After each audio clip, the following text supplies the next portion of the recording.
the data from obstetrics and gynecology from the College of Obstetrics and Gynecology tells us that most perinatal complications have to do with perinatal mood and anxiety disorders, which include depression, anxiety, and PTSD being the three biggies.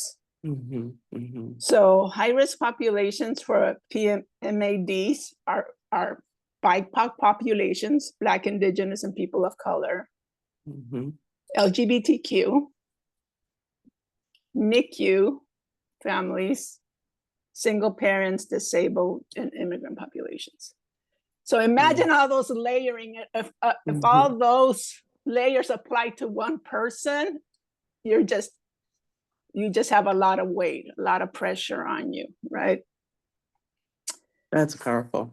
That's powerful. What struck me is when you said parents that are vulnerable.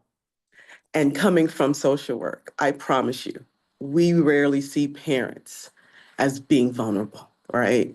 Being traumatized. We see them sort of like, you did it. You're the enemy. You're the, so that's powerful. That is awesome. Dr. Andrade, can you also sort of speak about the steps that DCFS has been taking to bolster resources and improve outcomes for this population? And what are you seeing as those promising interventions and opportunities that we should prioritize in the future? Can you talk a little bit about that? Yeah, let me jump into my other notes.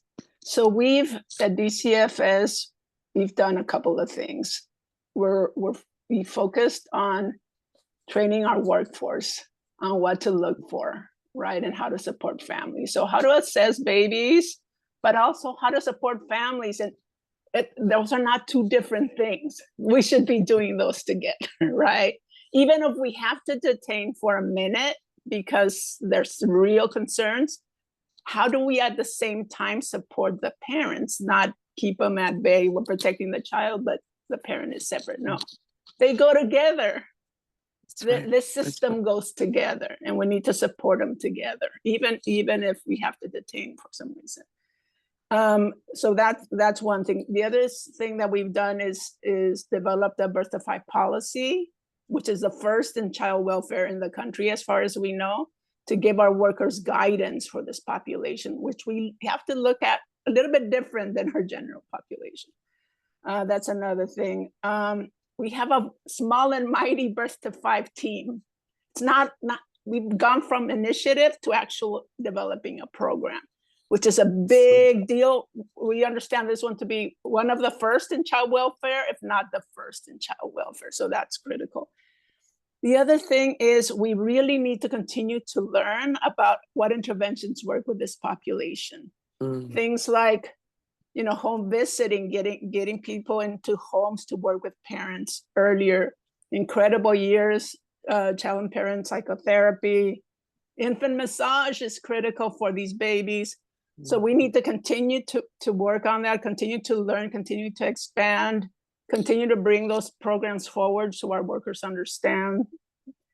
And we need to do this work through the equity and culture lens. We can't leave culture aside. The absence of us not asking about culture, whatever that culture means to families, it's not only race, it could be race, could be language, could be faith, it could be perspective, right? It could be lifestyle. But if we don't ask those questions of families, bias can creep in, because then we make assumptions. And when we make assumptions, we don't know, right? So that's where bias can creep in. So it's important for us to ask about families' culture. And the last thing I would say, it's reflective practice. It's being able, and we're doing that with OOE, right? And ERDD.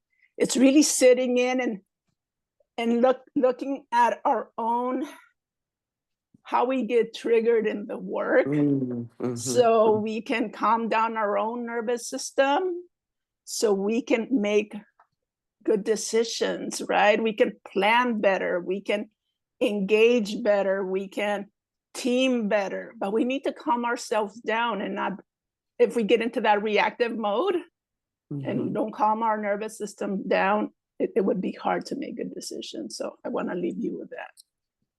Absolutely. Thank you for that. Any good social worker knows you cannot help the child if you refuse to help the parent. So thank you for uplifting that. Thank you. Thank you. All right, don't go anywhere, Dr. Andrade. I'm going to pivot a little bit to Judge Ashley Price. Judge Price, your courtroom has become a model for how the court system can better support families with very young children. Can you describe some of the changes you've implemented, both physical and procedural, and the thinking behind them?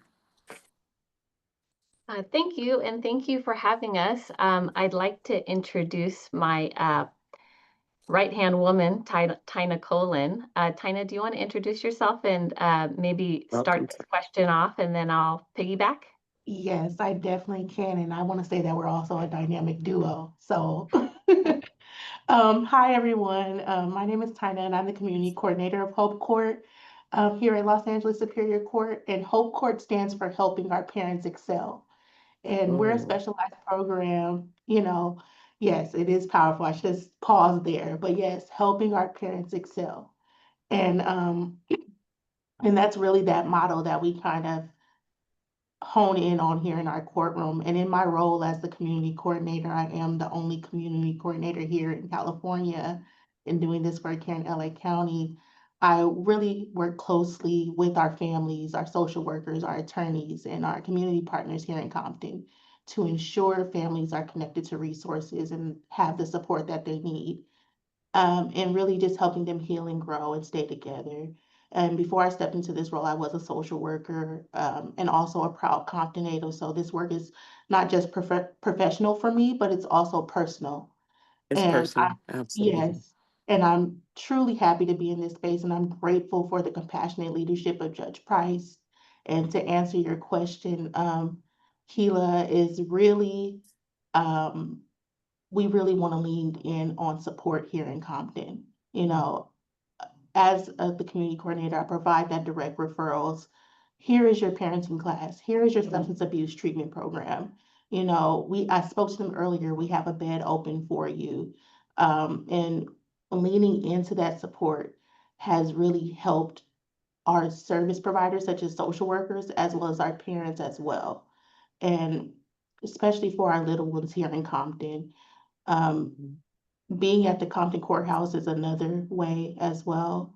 We have really transformed that space. One, by making it accessible. Most of our children usually will go to Edelman and Monterey Park. Being locally here in Compton, servicing our families, we were able to, have them come more frequently, have it more accessible so they don't have to drive as far. And when they come in, we really have reimagined the space itself. We have toys and books in our waiting room, snacks for the parents and caregivers and us as well. Artwork created by Compton Youth on the wall, Unearthed and Empowered, if you guys are interested. They're a great organization. And also, thanks to Judge Price, we also now have Disney Plus. So it also helps keeps our little ones Yeah. entertained. And so those touches may seem small, but I think it shifts the tone and it makes it feel more like a community space rather than like a system, in my Mhm. personal opinion. And I think we also create that culture of care as well in our courtroom. We have an amazing judge, we have amazing attorneys, and really we ask parents how they're doing, you know, Mhm. what Mhm. formula their baby needs. How is their child sleeping? How Mhm. was your cheer competition? Can we see a little bit of the moves? And we give families that space to be. And I think we're so involved, it kind of feels like we're a part of their family. We see them more frequently, we're there with them, we see the updates. So I think those small moments really shift that energy, that power, that presence. Um, our attorneys are credible.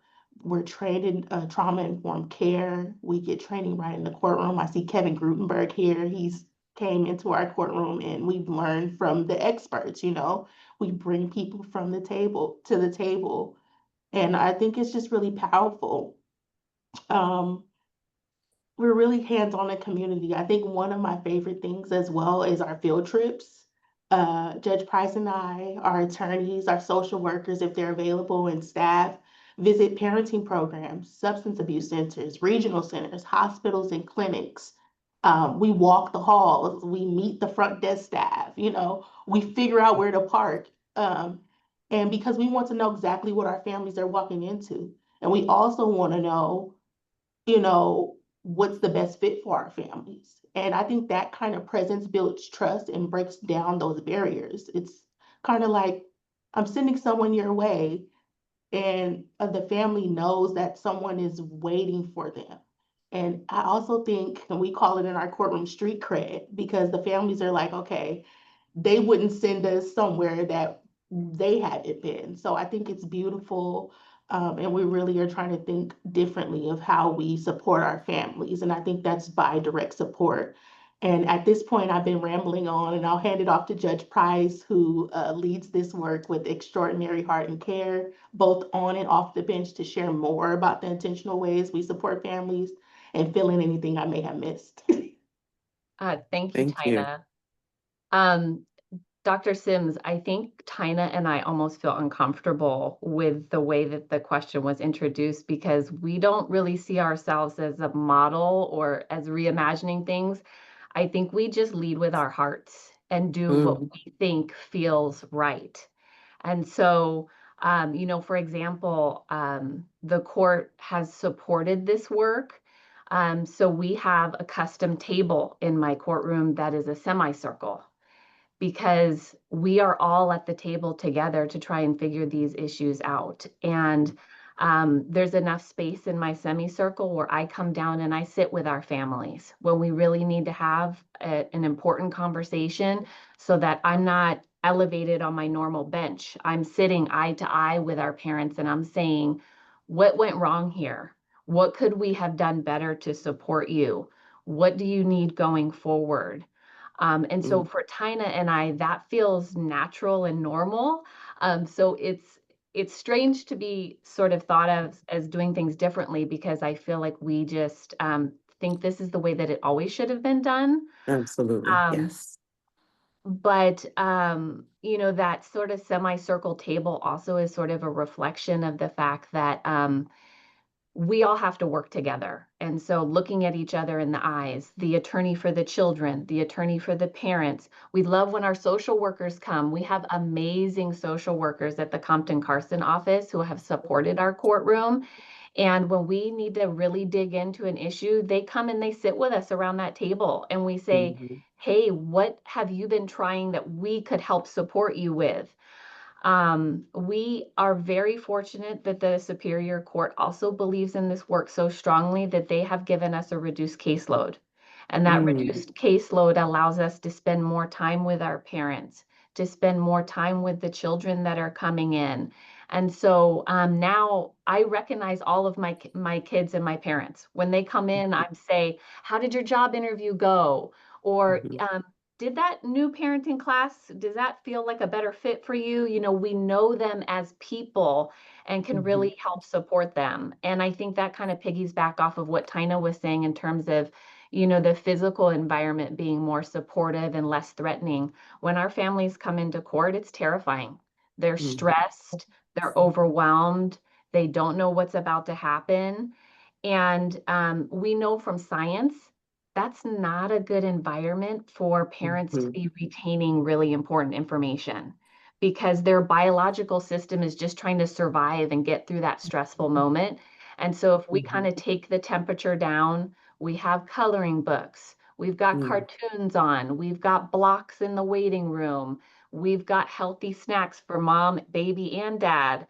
That kind of just, I think, calms everybody down and sets the tone for a more therapeutic environment, so we can then get down to business and kind of talk about the harder topics.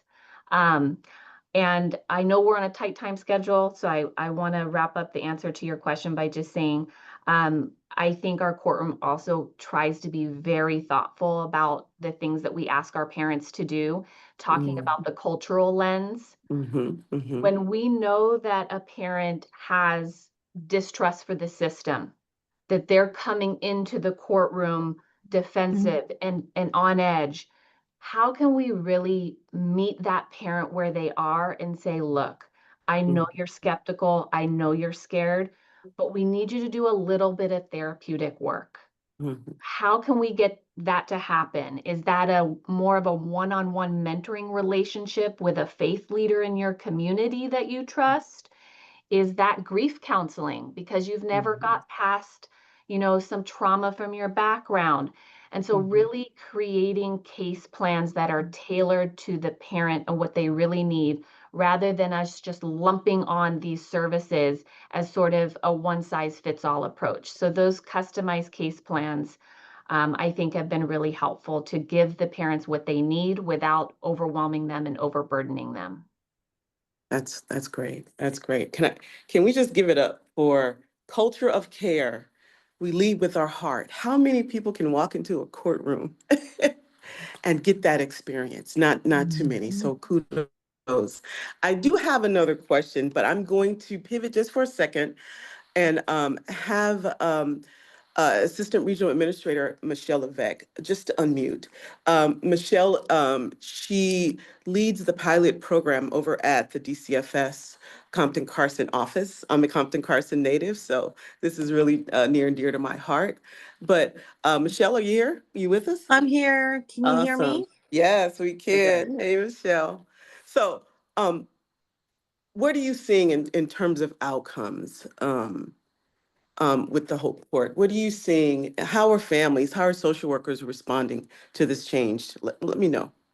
So,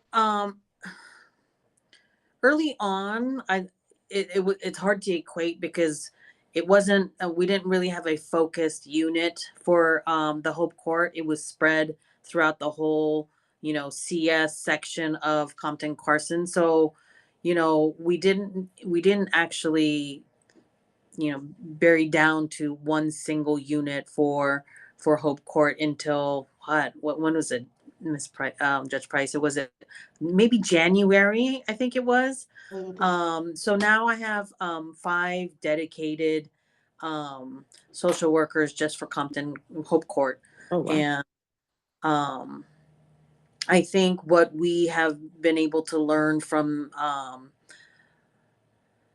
Hope Court is just being more team oriented. We work tirelessly with Tina on a regular basis. She's come up to our office and chatted with some of the supervisors to see how she can, help more.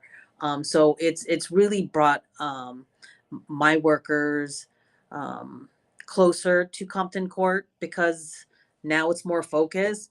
Granted, there's still CSWs throughout the whole office that receive Compton Court cases, but this dedicated 5 has been working with a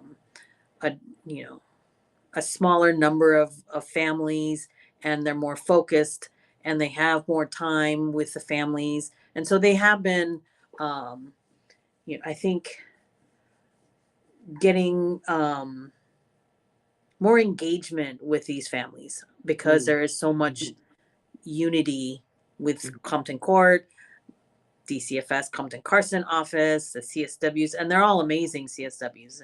And Tina actually helped me interview these CSWs because we asked for volunteers, and Tina and I sat in a room and interviewed all these social workers, and it turned out great. These 5 are amazing social workers. And the supervisor also has a lot of experience here at DCFS. She's been here a while. Devlin Dunlap is amazing, and she really pulls this whole unit together. So it's been a good process. There's still a lot of work ahead of us. I know we've been meeting with Compton Court several times now just to kind of get a better idea of how to work better as a team. So it's been good. It's been good. Good stuff. It sounds like it. This is the epitome of teaming, guys. Teaming and engagement. I love it. Any last words, Judge or Tina? I would just say that it kind of piggybacks off of the quote that we started with, fear is contagious, but so is courage. It took a lot of courage for DCFS to team with us because this is kind of a new style of doing things. Inviting the social workers into court so that they're not in trouble. They're not coming into court so that we can yell at them. We're inviting them into court to say, we don't know how to fix this issue. What are your thoughts? How could we be doing a better job of supporting you?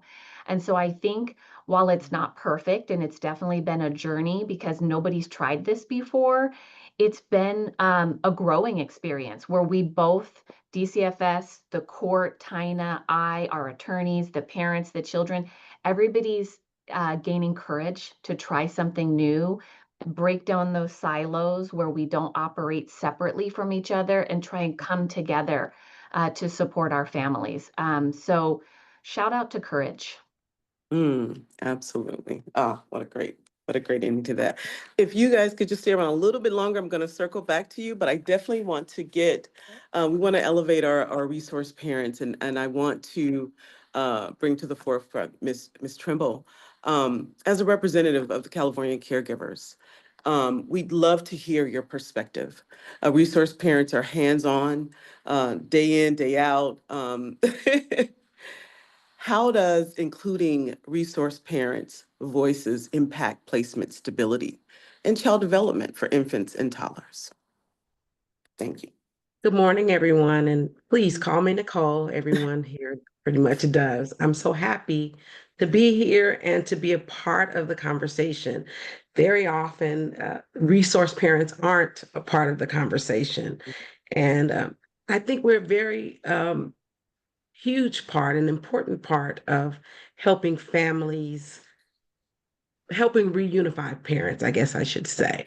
And so to answer your question, we see the children daily and we interact more with parents. So we see parts of this equation that other folks don't see.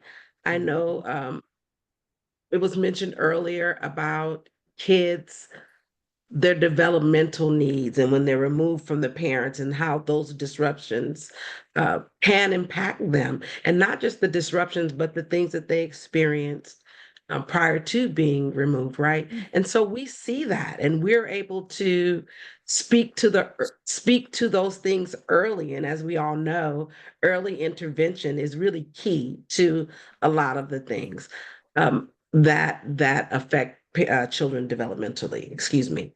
And so we see the sleeping patterns, we see the feeding patterns, we see the developmental milestones, whether they're met or whether they aren't met, right? And we're able to speak. I know earlier when we talked about massage therapy, that's very important for our children who may have been exposed to drugs or may have, for whatever reason, their nervous system is off balance, right? Or they're not having they're not feeding, they're not adjusting to the milk. Maybe they were breastfed prior to coming into care, and now they're on formula. And so we see the impacts that those things have for them. Oh, that's good. Those are little things that we as social workers don't really think about, right? Is this baby breastfed? And we got to change to milk. Are they used to eating a certain type of food? And then we're placing them in a family with different cultures and them just having to adjust. So that's a good thing to always remember. Thank you, Nicole. Thank you. And if I can add, even for the parents, Mm-hmm. for a mother to know that when your child is removed from you, no matter what state you're in, that's frightening. I try to reach out to parents immediately. And I tell many parents, just think of me as a cousin who's in Texas. You don't see me all the time, but I care about you and I'm supporting you and your family. And that's a really big weight off of the parents, their mind. And if they know that I'm taking care of the child, I'm not trying to keep your baby, I want to support you in reunification. In my experience, it helps them to do the work that they need to do in order to put their family back intact. What you were saying is 100% truth. My parents were foster parents before I became a social worker, and we welcomed the parents. Like it wasn't that we were these people that had their children and we couldn't be touched or talked to or called. My parents opened that door to the other parents. And that helped the children sort of adjust as well, right? Knowing that their biological parents was on board and was fighting hard to get them back. So thank you for uplifting that as well. So I do have one more question for the entire panel. As we think about moving, right, from pilot to practice, right, to scale this, what role do you see for funders and community partners? Where do you see the greatest opportunities for collaboration that could transform outcomes for families and young children? And I'll start with you, Dr. Andrade. Yeah, that's a big question. So just a couple of thoughts. We need to invest more in parents, right? We need to invest more in that perinatal period of supporting parents through the whole pregnancy spectrum till their child becomes one. That is critical. And it's a system that we're addressing, not just individuals within the system. So that's a big deal. I want to provide a quote by Dr. Mattei, who's a big wig in addictions and trauma. And what he says is the greatest gift parents can give their children is their own happiness. Right? In these systems, babies are emotional sponges. If parents are stressed, depressed, angry, guess what the babies get to be? Stressed, depressed, and unhappy. We did a quick lookup of kids in our system that were 15 to 17, aging out, and 64% of them were known to us by age 5. So these babies are raised in our system. And the earlier that they suffer the trauma, the harder it is to repair, and it has, lifelong consequences. And the last piece I want to give you is for the funders out there, return on investment. And this is a data piece that we got from 0 to 3, that it's a big advocacy agency for the whole country on 0 to 3. So infant and early childhood mental health, that investment, $1 of that investment equals $8 to $15 of savings down in the trajectory. So let's get in early, but let's bring parents along. We can't support babies without supporting their parents, especially in those very, very early years. So that's what I want to put out. Return on investments. I love it. Planting a tree that we may not live to see bloom, but we've planted it. I love that. Thank you. Thank you. Judge Price or Tina, I'll ask you the same question. I'll repeat it. What role do you see funders and community partners, and where do you see the greatest opportunity for collaboration that could transform outcomes for families? I'll offer 2 things that I think we could invest in, and I'm using invest in a descriptive sense, not necessarily a financial sense. Supporting our social workers. This work is more intense. These babies change every 24 hours. And so the amount of time and attention that it takes to really properly service a family with small children, with moms who are postpartum, with young new dads who are just learning how to be a dad, learning the changes in their partner, that requires a special type of social work that is more intensive, more frequent. And so I think the court is willing to invest in a lower caseload. The attorney firms are willing to invest in supporting a lower caseload for the attorneys. And so if we can also have DCFS's support in lifting up these social workers that are doing such important and frankly groundbreaking work in this area that hasn't been highlighted before. So I think really lifting up our social workers will pay dividends. And the second thing is we really have a lack of mental health resources for both parents and children. Waiting lists are so discouraging to parents. And so if we could have more service providers doing child-parent psychotherapy, or didactic therapy between the children and the parent, both in the same therapy session together, we would love for every family to have that opportunity, but the resources, frankly, aren't there. And so those would be my two asks. Tina? I would second what everyone is saying. It's a very loaded question. I would couple it with housing, but I Yeah. also want to piggyback on and highlight that need for support for our social workers. Mhm. And I'll share an important story in the chat, a link to an article of our very, very first case, who was able to do such great things with the support of her team, and that included her social worker. And we've had great stories and support with Compton Carson and our social workers. So I think it's really something. And as a former social worker myself, I remember the weight of it, right? Of like holding on that pressure, those long days.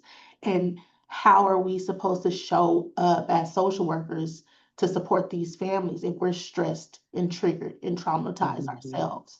So I think I highlight, supporting our social workers in a way so that they're able to support our families. And I'll also put my email in the chat, because I also think that bringing more people to the table who's ever willing to partner and support and come to the table of thought pieces of how to support these families and doing it together, I think it's very, very powerful. Amazing. Together. I love it. I love it. And our social workers need support. Right? People do not realize how hard the job is of doing social work. And then when you branch out and do special things like this, it's fulfilling, but it adds to the workload. So we have to support our social workers. Thank you. Nicole, same question. You want me to reread it or you got it? I got it.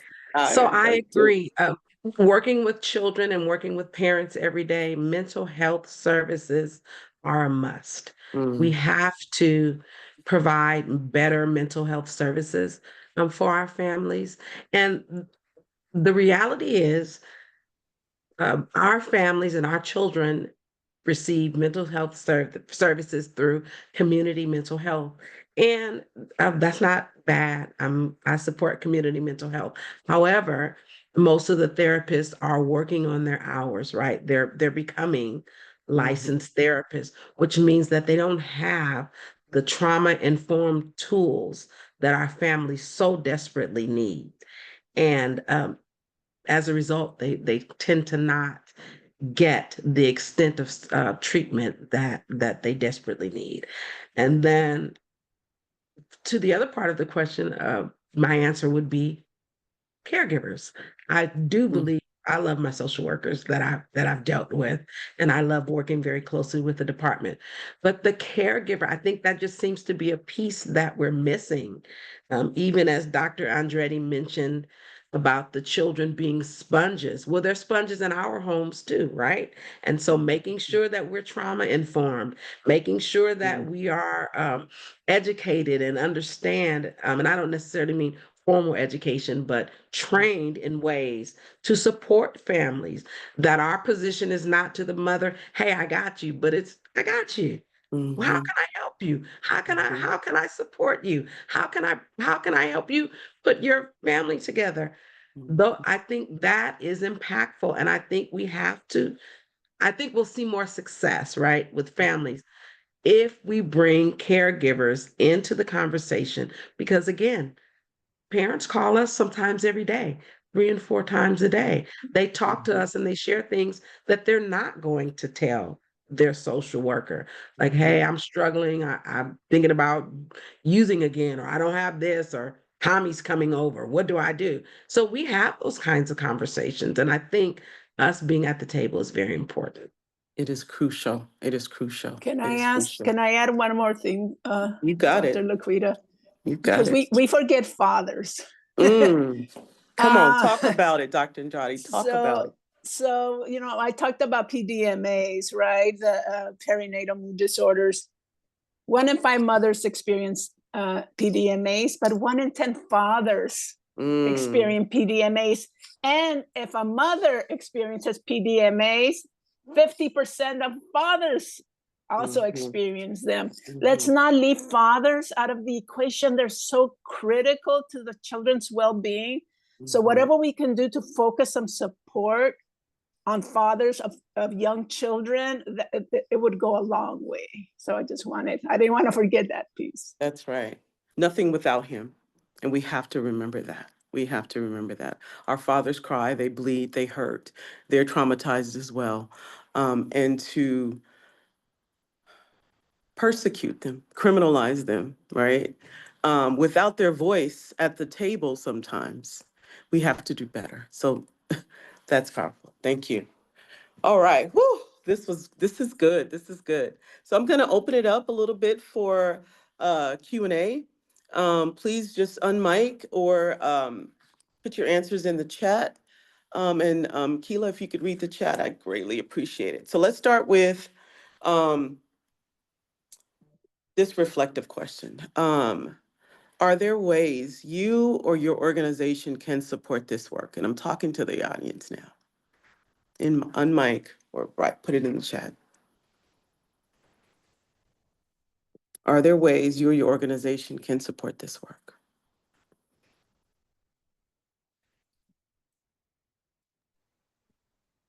Hi, I'll go. My name is Tara Barnes. I'm the program supervisor at the Children's Collective in South Los Angeles for the Black Infant Health Program. One of the things we do is really focus on helping Black birthing women, as well as the fathers, strengthen their support system while they're pregnant, as well as in the postpartum phases. While we don't focus directly on the fathers, I think it's a very needed aspect of our program.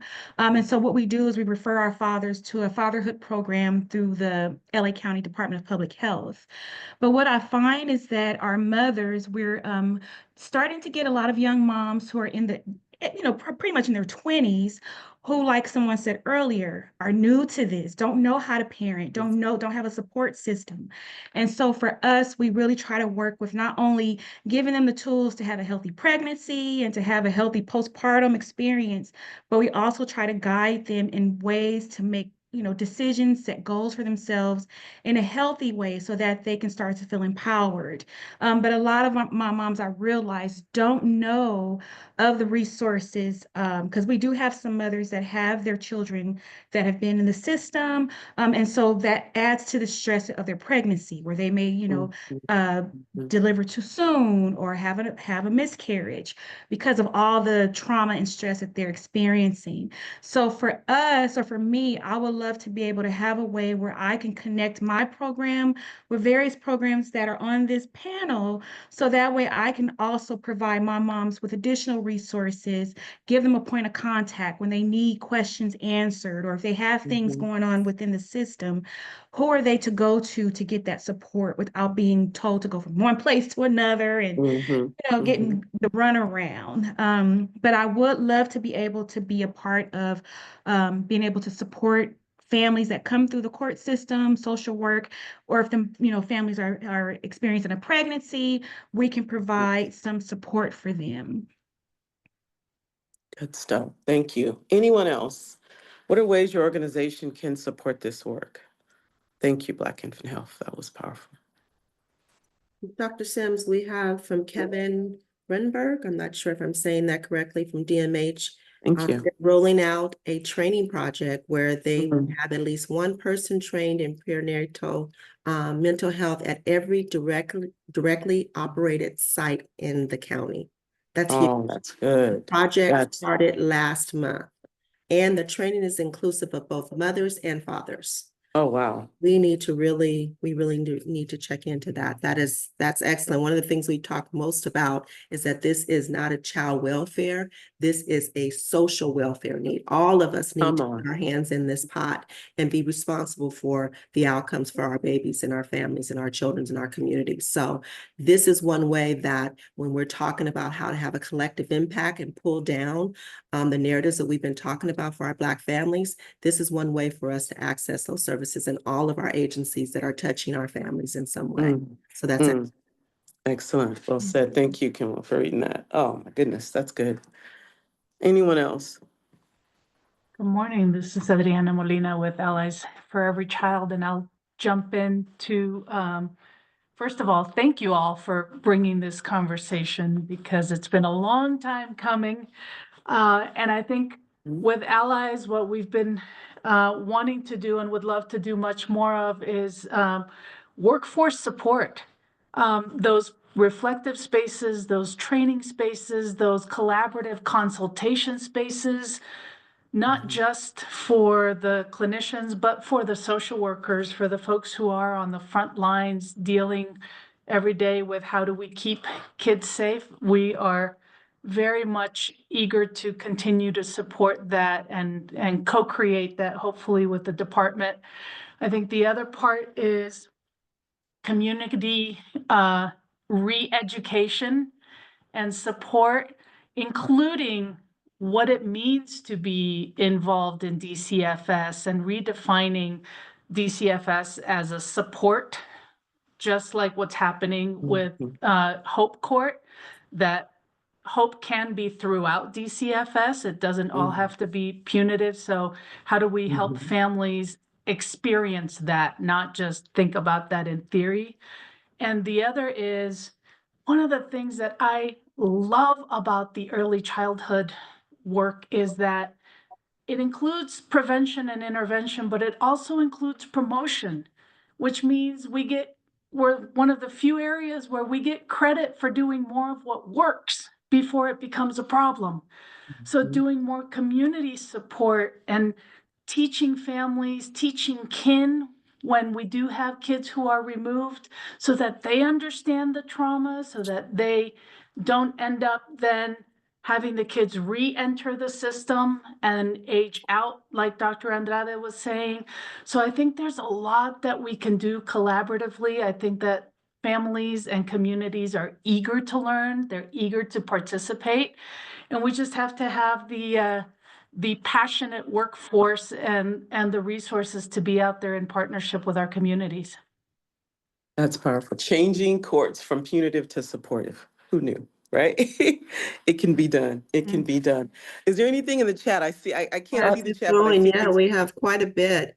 We have, let me see if I can go. So Daniela is looking for us to be able to collaborate on the prior DMH and having the prenatal support in all the DMH spaces. Angelina Soul from Hilton Foundation, she can see some interest with her team and how DCFS is specifically working with parenting foster youth to ensure their 0 to 5 children are meeting milestones and remaining with their parent and not being brought into care. Yes, yes, yes.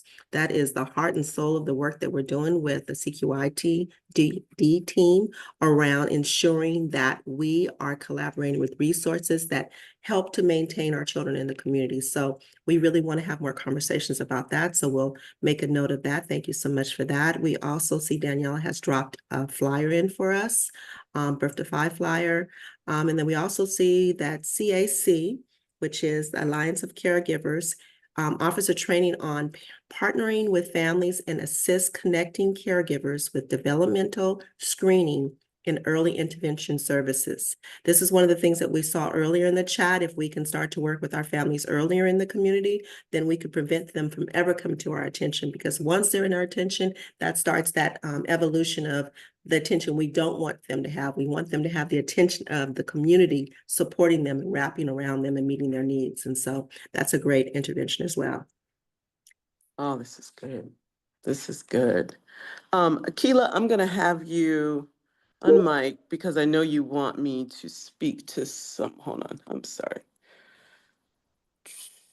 We also too have Thank someone you. who would like to share. I love it. Yes. I saw that, Kilo. I just couldn't read the whole thing. Everything's a team effort. Mm-hmm. Imani, are you still there? There you Yes, are. can you hear me? Mm-hmm. We can hear you. Hi. Excuse my parents are at the mall with the kids right now. But I wanted to briefly share some lived experience, some unfortunate and fortunate lived experience. But a brief bit of background if you didn't read. My business is Emotion Pulai. and we teach Black care education to foster care and adoptive families of Black children. So we started our work in Utah, and so most of our families were white or non-Black families taking care of Black children. And I'm a hairstylist, and my business partner is a hairstylist, and we saw a need and fulfilled it. I recently moved back to New Jersey, where I'm from, and I had the experience of CPS being calls on myself in the hospital. And 2 days later, after they finally talked to us and got clarification, and we asked them a bunch of questions, and I dropped my credentials and my works and my family, they were like, "Oh, we'll just call and tell them not to worry about it. It was a misunderstanding. I'm so sorry." And it really showed me the front end of the problem, like we were speaking of in the beginning of this meeting, as far as like, how do families get into these spaces? And one of the things that I shared with Sheila is people in these spaces, in these medical spaces especially, have already made up their mind when you walk into the room about what they think about you. So regardless of my income, of what it actually is, regardless of my choices on how I raise a child, regardless of my academics, regardless of where my zip code, they have already decided, depending on where we go to the hospital, where we go to the doctors, if I show up a certain way with certain things on the paper that they see before I enter, it's very, very hard to challenge. And one of the things that I believe that puts me in a different position, unfortunately, is my support system. I have, my brother's a doctor, my cousin is in higher admin as a doctor. I have a few cousins that are lawyers. I have a midwife that is familiar with the system, and all of them are on speed dial. I have people that literally flooded in to the hospital when we were there to show them like, this is not what you thought it was. But the problem with that is that everybody does not have access to people like that in their circle and in the rooms. And that is probably one of the biggest problems with trying to prevent it on the front end, is we can't get quick responses for people to show up like that, to show up in a room, to have people on speaker. I was able to call the chief equity officer of the hospital because my mom and her business partner, she's one of their clients. And she was able to come down immediately when we got the call. And those kinds of connections and those kinds of networks are not easily accessible for the everyday Black American family, unfortunately. And so, as easy as it may have been for me to do those things, though it's just a phone call, that seems like a mile or longer away for all the families, especially considering the overreporting specifically in medical spaces of Black families when it comes to prejudgment and bias. And almost anything you say after they've already made up their mind doesn't matter. Because I argued my points and I talked to the doctors, but they had already decided what they decided when I walked into the room. That's right. And I'm thankful to still have my son with me. He's 16 months. Yes. But this situation is maybe a bit unique because of my connections, because they got the wrong one this time. But it blew my mind to have the experience on the front end, considering that I work with all of these children that are on the other end of adoption, that have gone through so much of what you all are talking about today. And to know that perhaps it could have been prevented by having a lawyer on the phone just to say a few words, by having a friend that's a doctor to say, hey, this is not the case, we'll take care of it. You know, it could be small moments like that that could truly help with balancing everything and really trying to understand what's happening, versus it going so far and having, you know, so much over reporting and foster care systems filled with people that may not have needed to even be there in the first place. Absolutely. And so I just wanted to share a bit. I know this is a tight meeting, so I don't want to tell too much of everything, but I just wanted to share a bit of my experience professionally and personally of, you know, how maybe we can address things on the front end and how I work with children and families on the back end. So Thank you for that. Thank you. Thank you. Advocacy is so important. We're at time, but I think we have Rochelle, do we have enough time to let Miss Dorothy speak? Yep. Go ahead, Miss Dorothy. I just wanted to say this has been so insightful and just a wonderful dialogue to bring these issues to the forefront and how much work is needed. This is actually a really difficult issue that I'm going to be bringing up. It's a little bit different flair than what we're talking about, but I wanted to raise it because there's so many terrific people on this call. I think we need to address the issue when we have a child that is born in a hospital who is being detained. They often do not have care by a caregiver or the parents, and they sit idle for, it could be months before someone is assigned to the child. So you have parents that are not allowed to go in and visit with the kiddo because of safety reasons, perhaps. You also have caregivers that aren't assigned to the child until discharge. And then you have kiddos in the NICU who are waiting to recover and could be there 3 or 4 months and have never been held by a Wow. person that doesn't have a needle in their hand. Oh, wow. So I truly believe that there is a solution to this. I've even talked with quite a few folks that perhaps even assigning an educational rights holder to the child, the infant, the newborn, would give permission for a person to go in and start to bond and attach with that baby. And this is just, again, it's a different flair of what we're talking about, but it absolutely happens every single day in LA County at a variety of different hospitals, babies that lay there with no one. Oh, my Just wanted to goodness. bring that up.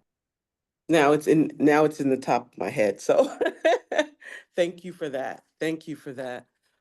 This has been amazing. It's time to wrap it up. Thank you so much to our amazing panelists. Thank you to the community for what you guys have done.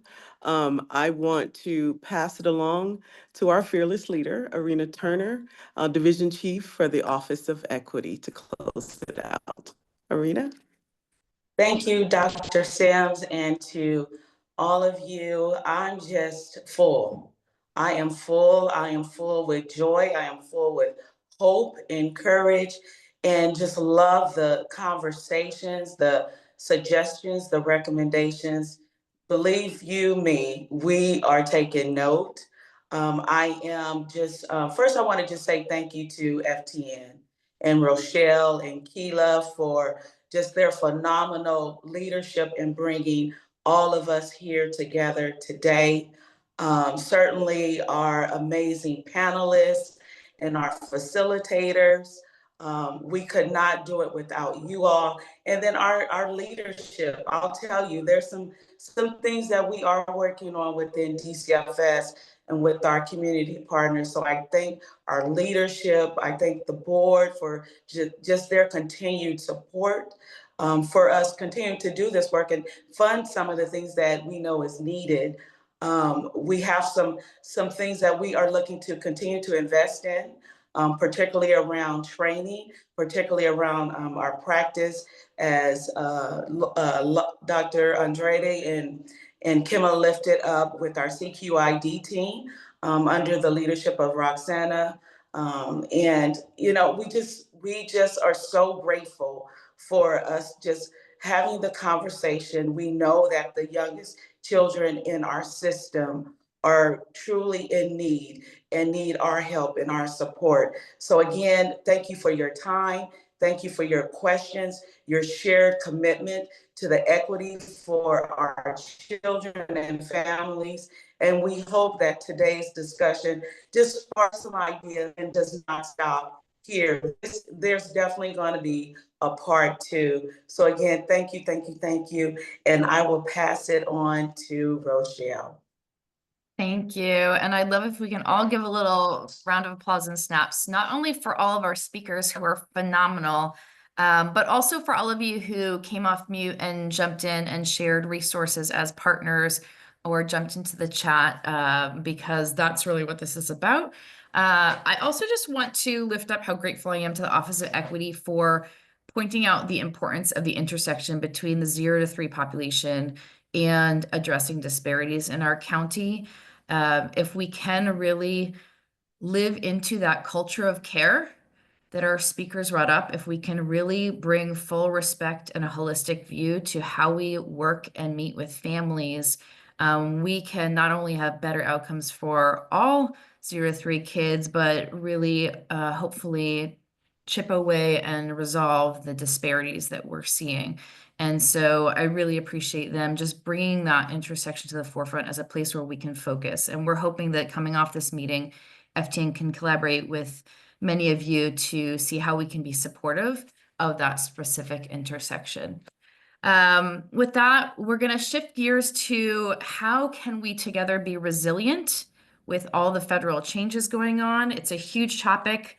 We probably only have enough time to touch the surface and are happy to schedule something afterward if this is something that resonates with people and we want to go deeper in. But I'm dropping into the chat the discussion questions. And the real question is, as we're all facing these cutbacks, state and local budget challenges on top of the federal ones, there's a lot of people with fears around immigration, DEI pushback. Our question is about how we can be resilient. So what have you found are valuable changes or resources to respond and prevail? We'd love to hear if your organization has made a change that you found helpful or found a resource that you'd like other people to be able to access or be part of supporting in terms of advocacy.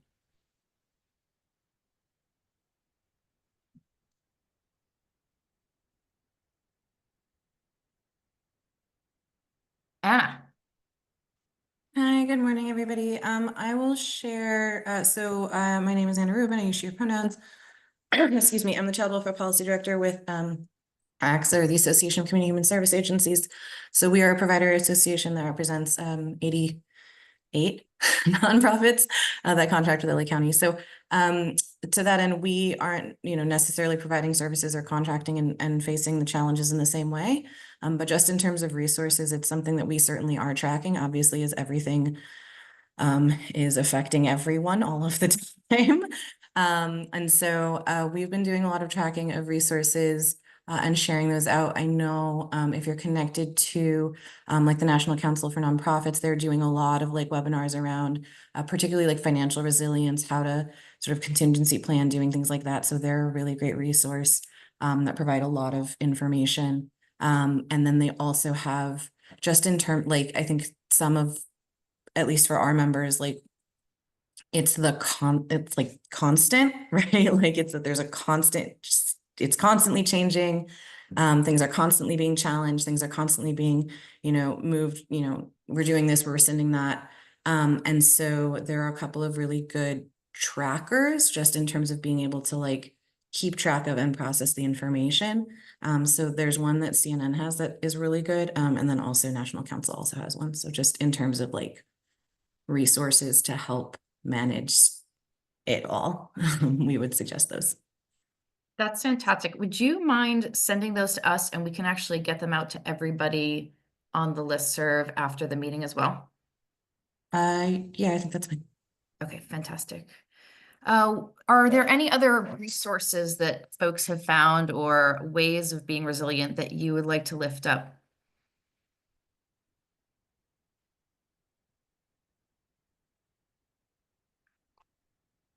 Rochelle, I can give an idea. Yep. Can you hear me? Hi, everyone. This is Eileen from the CSU LB School of Social Work. I'm going to have my social worker hat, but also my foster and adoptive parent hat on as well. And we learned many years ago when the kids were little that we had to have a backup plan. Things happen to parents and that you don't expect, even if you were driving down the highway on your way to an event. And so what we did was we made a plan, and we still have it today, because even though our children were young then, they're adults now, but we're still taking care of them because of their unique needs. So we always have to have a backup system. So we have allies, and we have people in our community, in our family. You have to find somebody that whatever may happen to you, that there is somebody that the kids know that they can go to, that you can go to, that there is someone there who is there for you and your family. And we have it in writing, and we talk to everybody about it. And there just has to be somebody there for you, because things happen. And we also looked very much for people who were not bystanders, but who were upstanders. And we saw a huge difference between that. Asking for help is courageous. And so we just had to you started with courage a long time ago. So let's come back to that as well. Asking for help is courageous. We put a team together and we circled around who will take care of the kids when nobody else is there to do that. And this goes all the way back to what Dorothy says. She's taking care of the babies when they're born. So there's many ways of looking at this. I hope this is helpful. Yeah, I think that's particularly helpful, especially for families who are concerned about immigration dynamics. I think it's a crucial perspective to have. I'm seeing in the chat, Jen Rexroad shared a link to materials for Defending Medicaid campaign. Dorothy, want to call on you, but also want to invite excuse me, if folks have other campaigns that they feel are particularly valuable to join or be aware of, please feel free to also put those in the chat. Dorothy? For those of you that aren't aware, thank you, Rochelle. AmeriCorps, which has been just a staple in California for a lot of our mentors for youth, our mentors for caregivers, is no longer funded.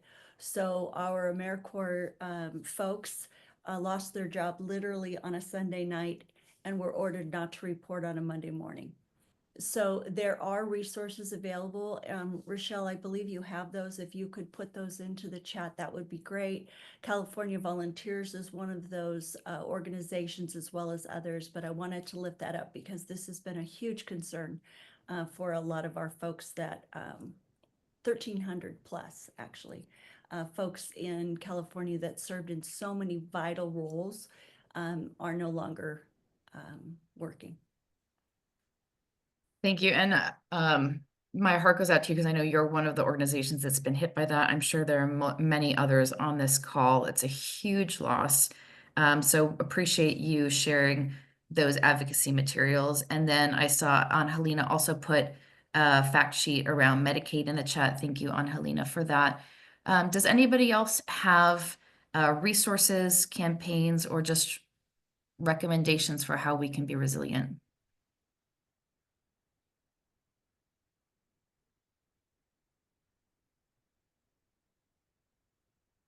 I think Jen Rexroad dropped it in the chat, but I would just also highlight the Defending Medicaid because there's a lot of like coalition work around challenging the cuts to Medicaid. And they're making a lot of like toolkits. And so like there's a lot that's sort of easy to plug and play. So just wanted to uplift what Jen shared. She put the link in the chat. Thank you. I had missed that one. Thank you. Thank you, Jen. It does seem like there's a lot of momentum and a lot of this. The time is now really to be focusing on the Medicaid piece. So thank you. All right. Well, Can I add one Yep. quick little thing? More conversations like this, because just like there's vicarious trauma, there's vicarious hope and vicarious resilience. So being able to be with people who are being successful at any level in getting the work done can help all of us have more of the work done and come up with creative strategies to support this. So I think we are doing it as we speak. Thank you. There is definitely strength in community. And we are happy also after this call, if things are changing so quickly, if you find additional resources, please send them to us and we're happy to share them out with others. I really think that it's a crucial time to be working together. All right. Well, thank you. Stormy. My response doesn't necessarily go direct with your question, but I did want to introduce myself just because there is relevance in this conversation. But my name is Stormy Nelson. I'm a licensed clinical social worker. I'm actually Utah based, but I have a mental health agency. It's called Focal Point. And it was started basically on the basis of just education for our parents that are in transracial adoptive families. And so me and my colleague, we are both transracial adoptees and very much passionate about the work. So we're on the mental health side of things, serving, Utah's population of Black people as well as other BIPOC individuals.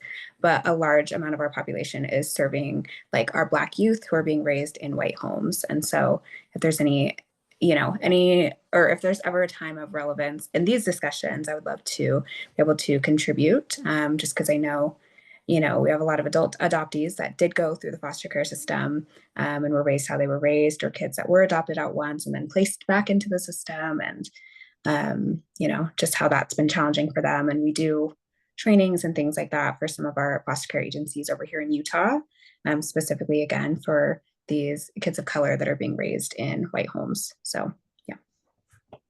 Yeah, it'd be great to connect after the call. It's funny because we did a project that was directly related to some of what you're talking about, and we can follow up more afterward. Awesome. Want to shift then to our partner updates. Some of the key updates going on. We have one related to mentorship. Very excited about launching of a system there. So Angel will jump in a minute and share with that. My update is around the reinvigorating cross-sector care. Huge thanks go out to our friends at DCFS and in the community-based organizations. Andrea Marcomoglu and Kim Renner have been incredible partners on the DCFS side. Anna Rubin at ACHSA has been just an incredible resource and support. And then too many community organizations to list, given the time we have been really helpful in guiding the way that we think and being willing to partner. So thank you to our FFAs. We are excited that we got approval by the DCFS Executive Ops Committee to move forward with seven strains of solutions related to how we can both improve the continuum of care for high-need youth and support sustainability among our FFAs. I will drop in the chat the overview that talks about what was approved and the next steps and who is leading those different 7 streams. We do have a work group for that. So if you're interested in more, let us know. You can drop in the chat. You can email us afterwards so that we can get you involved in that work group and getting that information. But big picture, some of the ideas within the 7 relate to looking specifically at regional center youth. So we're launching a work group specifically focused on that and how we might use the IMC money to support FFA models of care for regional center youth. We are looking at things related to respite. We are looking at things related to small family homes and transitioning that setup to something that is more, that is both improved and more tied to FFAs. So there's lots of exploration going on. So we'll drop that in the chat. And then with that, I want to pass it to Angel to make sure she has enough time to share her news, and we'll open it after that to all of you as partners. It's an open forum where you can share announcements, invitations, etc. So Angel, there you are. Hi, feel free to come off mute. Hi everyone, can you hear me okay? Okay, great. I'm going to drop a link in the chat for access. So good morning, everyone. My name is Angel Radding. I'm the Youth Mentoring Nexus Engagement Coordinator with the Opportunity Youth Collaborative. I'm really thrilled today to introduce you guys to a new resource that's going to transform the way the youth and programs are able to connect with mentoring support services. So what I just dropped in the chat is the Program Finder tool. So the Program Finder tool is really designed to help streamline access to discover mentoring related programs and services that are tailored to different resources that aim at helping opportunity youth. So some of the key features that are really cool about this are it's definitely user-friendly. It's really easy to navigate, even if you're not tech savvy. So you just enter a few preferences and the tool does the rest of the work.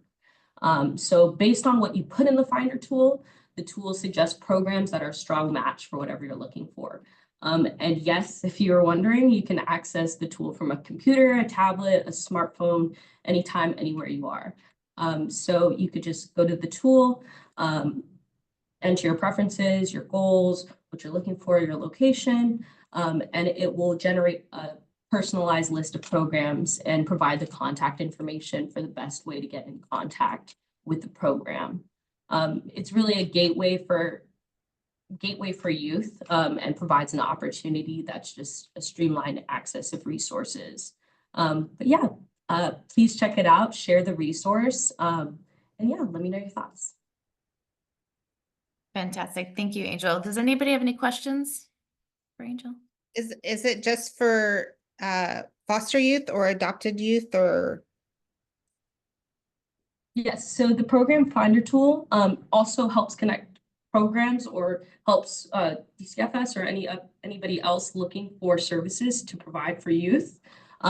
Also, some of these programs are generalized, so you may be able to access services even maybe if you're not a foster youth. Maybe if you just need, like one of the resources is the LGBTQ Center.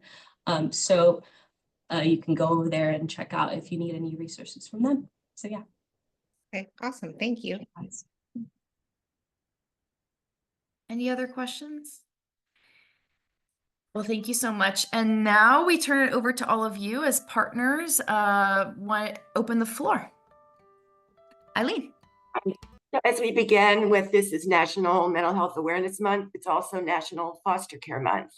And so this would be a wonderful time for all of you to put something on your website that thanks resource families, our foster families. You know, the word resource family was actually written into the literature 30 years ago to differentiate between those of us who are providing a service as opposed to receiving a service. We need supports.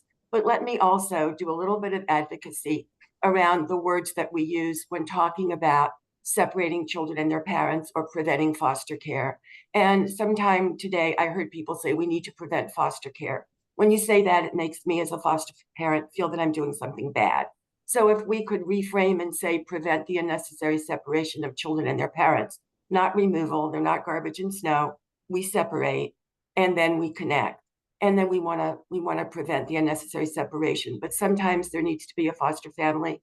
And we hope those of us like Nicole and others who do this work, that it is affirming what we do when we do it.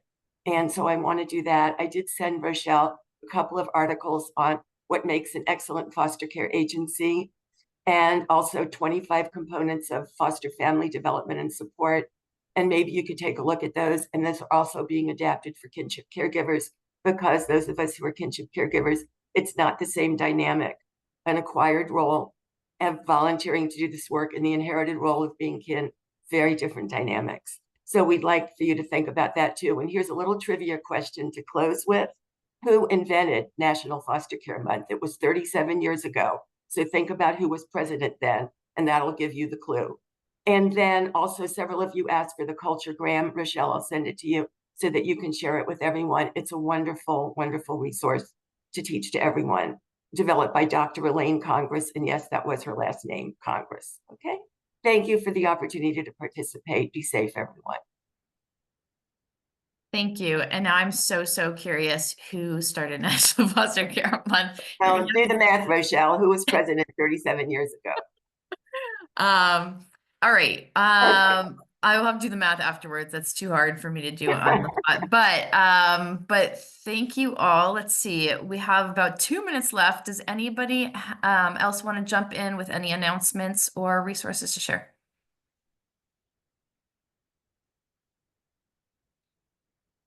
Okay, well, grateful for all of you as always. Wishing you a great rest of your day. Thank you for kicking off your day with us today. Thank you, everyone.